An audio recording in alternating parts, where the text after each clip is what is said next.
Sogno all'orizzonte, mancano le parole. Sì, lo so che non c'è luce in una stanza quando manca il sole. Già generacije, kam ti ja Dejan? E tu con me su le finestre mostrar tutto il mio cuore. Ćao Dejane. Ćao.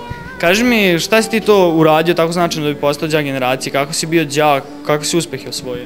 Pa prvo bio sam skroz odličan sve 4 godine, a potom sam išao na razne takmičenja na kojima sam osvajao prvo mesto ili drugo, recimo iz matematike ili korak u novi vek. Ja ti želim još puno uspeha u školovanju i da sve bude super i da nastaviš tako dalje. Hvala. Prvi sportista u karateu, Brkin Dragan.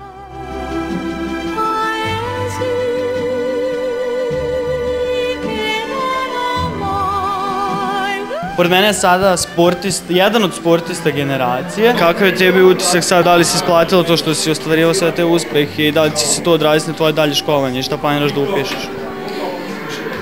Uvek se isplate rezultat sportski, ali ne planiram ništa u sportskoj oblasti da upisam. Upisam tehničke nauke u Novom Sadu, elektrotehniku.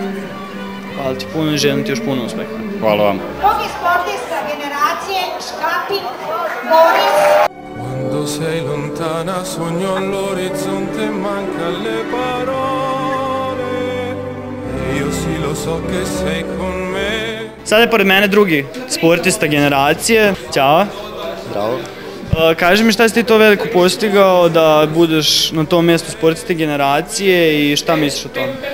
Pa plasirao sam se prvi iz Kikinde na svetsko prvenstvo u olimpijskom sportu. To je dosta velik uspeh. Čestitamo. Hvala ti puno i želim ti još puno sportskih uspeha. Hvala.